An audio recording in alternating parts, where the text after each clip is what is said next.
La liberación de la energía atómica. 9 de agosto de 1945. En este momento abordaré el más grande acontecimiento espiritual que ha tenido lugar desde que apareció el cuarto reino de la naturaleza, el reino humano. Me refiero a la liberación de la energía atómica, tal como ha sido relatada en los diarios de esta semana, 6 de agosto de 1945, relacionada con el bombardeo al Japón. Hace algunos años dije, que la nueva era sería introducida por los científicos del mundo y que la inauguración del reino de Dios en la tierra sería anunciada mediante una exitosa investigación científica. Esto se cumplió con este primer paso en la liberación de la energía del átomo, justificando mi profecía para este impetante año 1945, de nuestro Señor.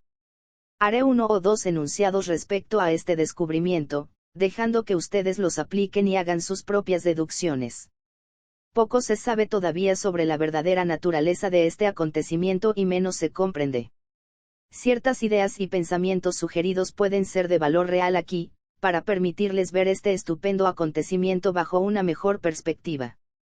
1. La inminencia de esta liberación de la energía fue uno de los principales factores subjetivos en la precipitación de esta última fase de la guerra iniciada en 1914.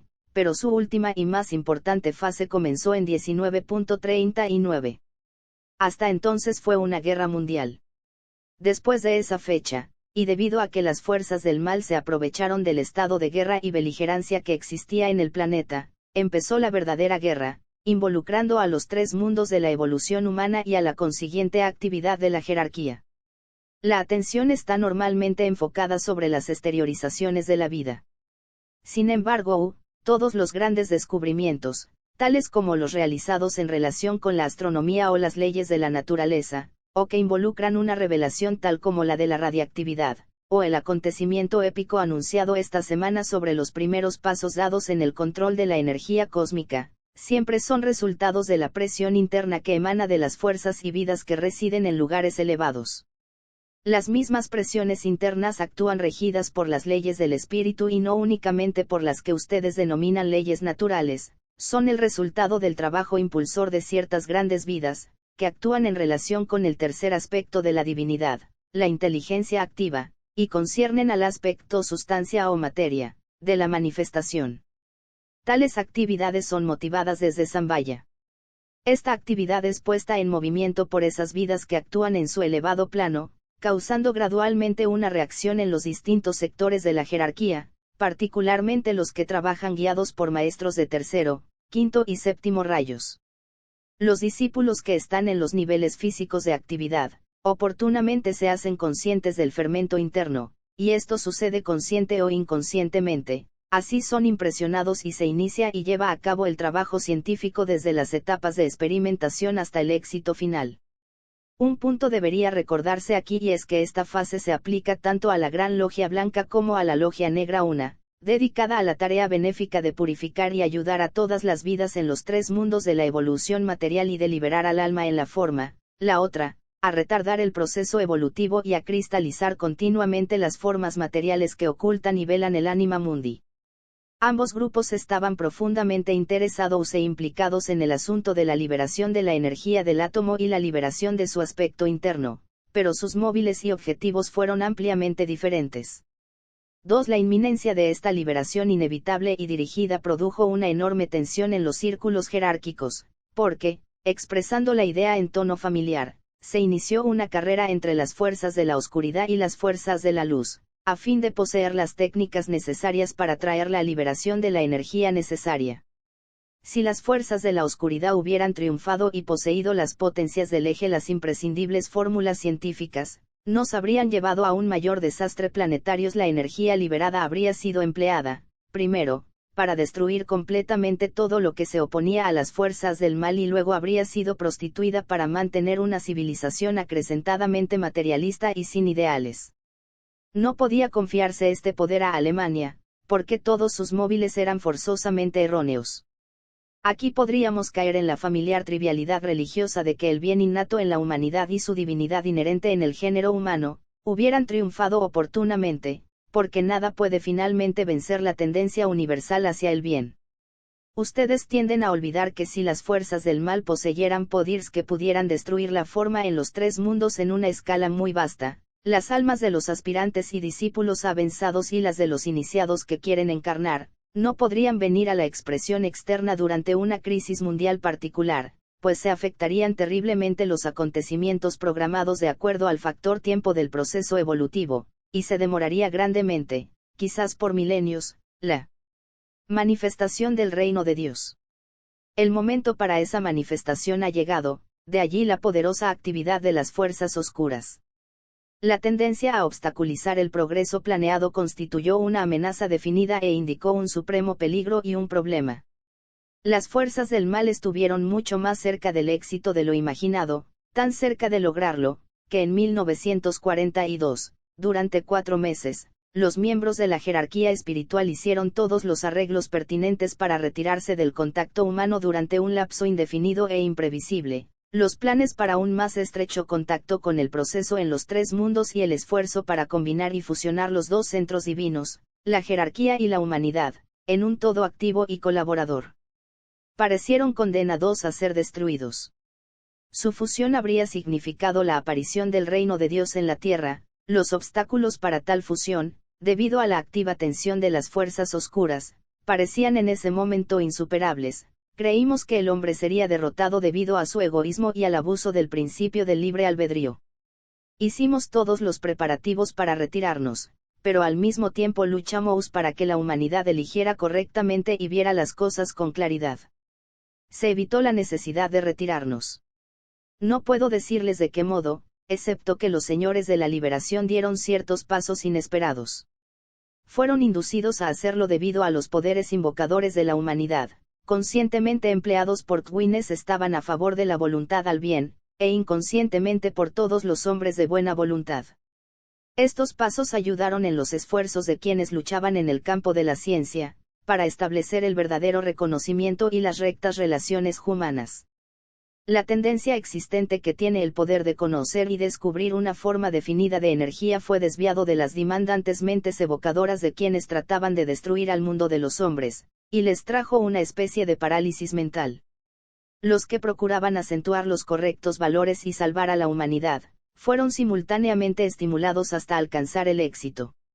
Con estas muy pocas palabras he aclarado un estupendo acontecimiento mundial, y en este breve párrafo he resumido la actuación de una especializada actividad divina. 3. Cuando el Sol se desplazó hacia el norte en ese año 1942, la Gran Logia Blanca sabía que la batalla había sido ganada.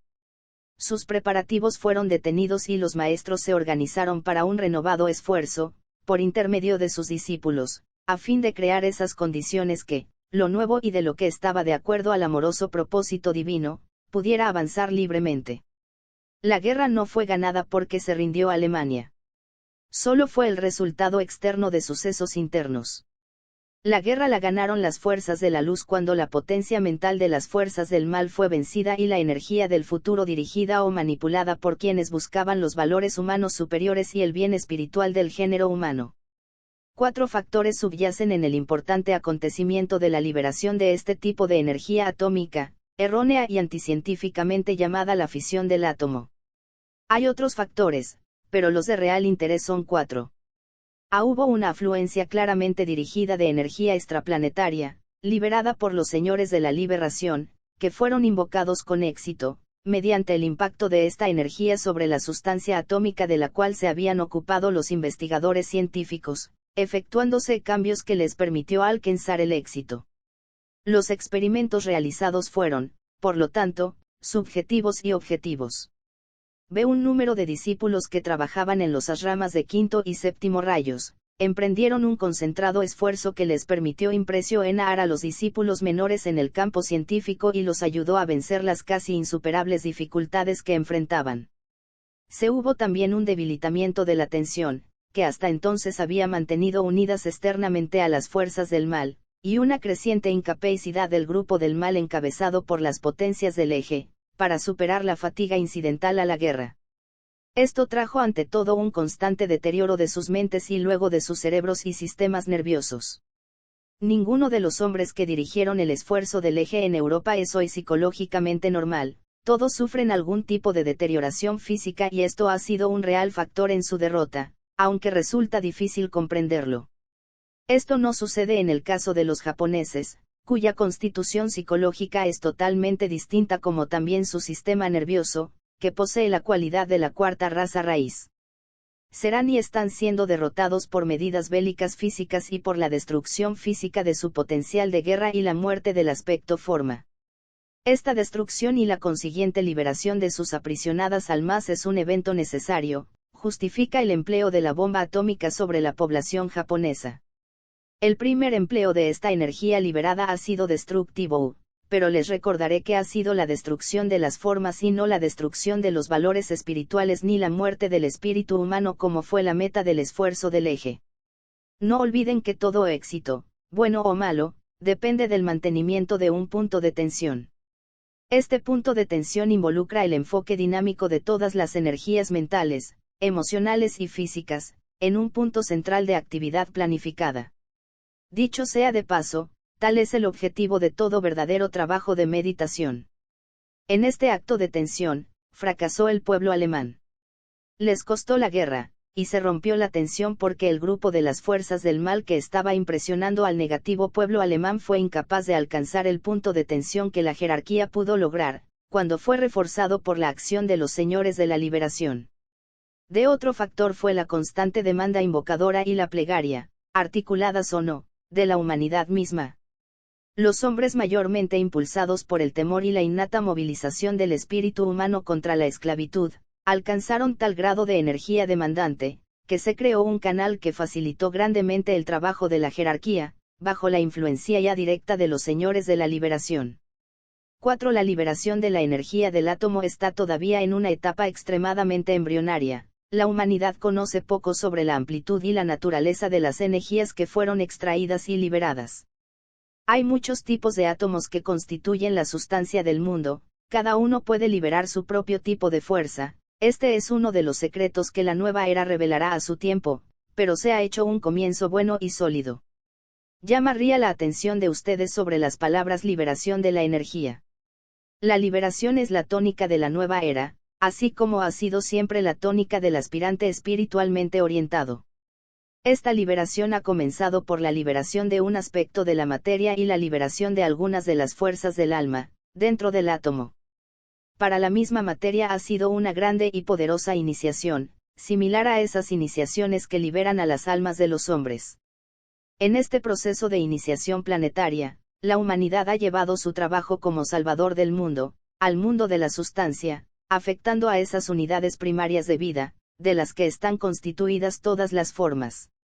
5. Ahora comprenderán el significado de las palabras de la segunda gran invocación que muchos de ustedes emplean, donde dice, ha llegado la hora de servir para la fuerza salvadora. Esta fuerza salvadora es la energía que la ciencia ha liberado en el mundo para destruir, primero de todo, a quienes continúan, si lo hacen, desafiando a las fuerzas de la luz que trabajan por intermedio de las naciones aliadas.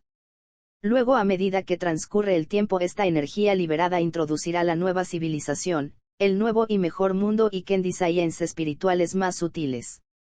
Los sueños más elevados de quienes aman a sus semejantes pueden llegar a ser posibilidades prácticas, por el correcto empleo de esta energía liberada, si los valores reales son enseñados, acrecentados y aplicados a la vida diaria.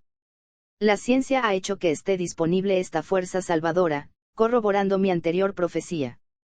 Como ya he dicho, el primer empleo de esta energía ha sido para la destrucción material, fue inevitable y deseable. Las antiguas formas, que obstruían el bien, tuvieron que ser destruidas. La destrucción y desaparición de lo malo e indeseable debe preceder siempre a la construcción de lo bueno y deseable y al anhelado surgimiento de lo nuevo y mejor. El empleo constructivo de esta energía y su control, para el mejoramiento de la humanidad, es su verdadero propósito. Esta energía viviente de la sustancia misma, hasta ahora encerrada dentro del átomo y aprisionada en estas máximas formas de vida, puede ser dirigida totalmente hacia lo bueno y dar lugar a métodos tan revolucionarios en la experiencia humana que, desde un solo ángulo, será necesaria la creación de una estructura mundial económica totalmente nueva.